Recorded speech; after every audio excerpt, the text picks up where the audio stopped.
Welcome to Swarna சமையல். வாங்க வீடியோக்குள்ளே போகலாம். நம்ம இன்னைக்கு பார்க்க போகிறது உருளைக்கிழங்கு குருமா. அதுக்கு தேவையான பொருட்கள் என்னென்னு பார்க்கலாமா?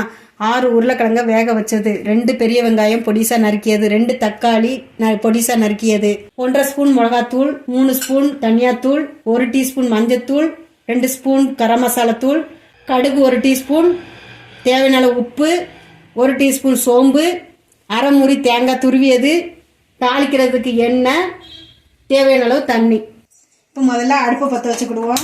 அதில் ஒரு கடாயை வச்சுக்கிடுவோம். சட்டி காயட்டும். காய்ஞ்சதுக்கப்புறம் எண்ணெய் ஊற்றுவோம். சட்டி காஞ்சிச்சு, ஒரு கரண்டி எண்ணெய் ஊற்றிக்கிடுவோம். எண்ணெய் காஞ்சிச்சு, 2 ஸ்பூன் கடுகு போட்டுக்கிடுவோம். தீயை கொஞ்சம் குறைச்சி வச்சுக்கோங்க, கடுகு கறிடாமல். அதில் வெங்காயத்தை போட்டு துவைக்குங்க.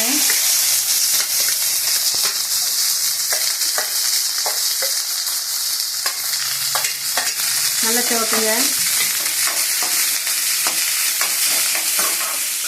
வெங்காயம் தேவும் தக்காளியும் போட்டு துவைக்கிக்கோங்க.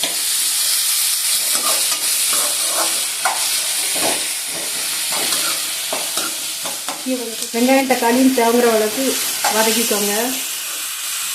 1 டீஸ்பூன் மஞ்சத்தூள் போட்டுக்கிடுவோம்.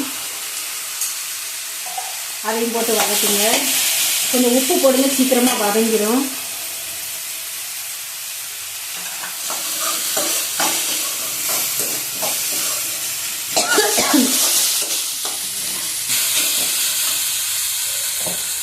இது கூட 1.5 ஸ்பூன் மிளகாத்தூள் போட்டுக்கோங்க. 1 ஸ்பூன், ஒரு அரை ஸ்பூன். அது கூட தனியாத்தூள் 1.5 ஸ்பூன் மிளகாத்தூள் போட்டிருக்கோம். 3 ஸ்பூன் தனியாத்தூள் போடுங்க. 1 2 3 போட்டு அதையும் போட்டு செவக்குங்க. இது கூட கரம் மசாலா தூளையும் 2 ஸ்பூன் போட்டுக்கோங்க.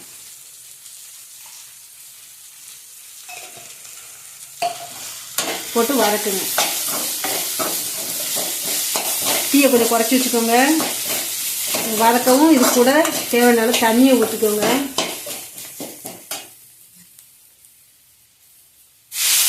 கொஞ்சமாக ஊற்றிக்கோங்க. முதல்ல இது குருமா தான் வைக்கிறோம், கொஞ்சம் கட்டியாகவே வைங்க.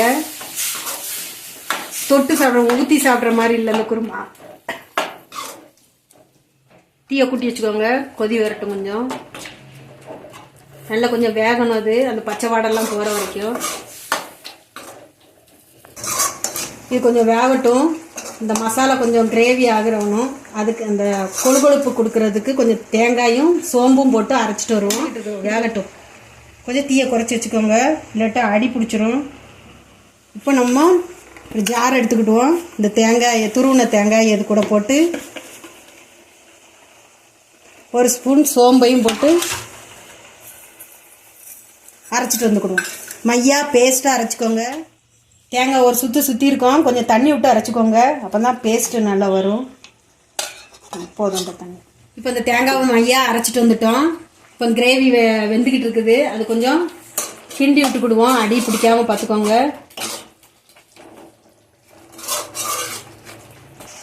உருளைக்கிழங்கு மசாலா வெந்துக்கிட்டு இருக்குது.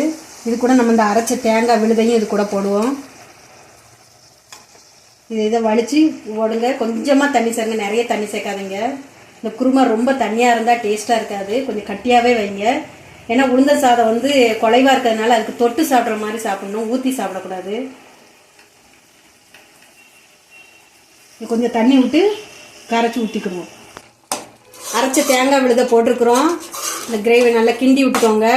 நம்ம வேக வச்ச உருளைக்கிழங்க பொடிசாக நறுக்கி வச்சுருக்குறோம். அதையும் இது கூட போட்டு கலந்துக்கோங்க. கலந்து தண்ணி காணலைன்னா கொஞ்சமாக தண்ணி ஊற்றுங்க.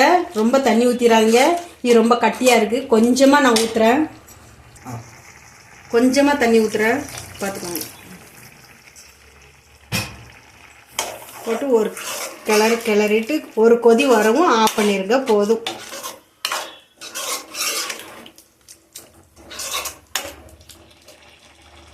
இப்போ உருளைக்கிழங்குக்கு குருமா வெந்துடுச்சு.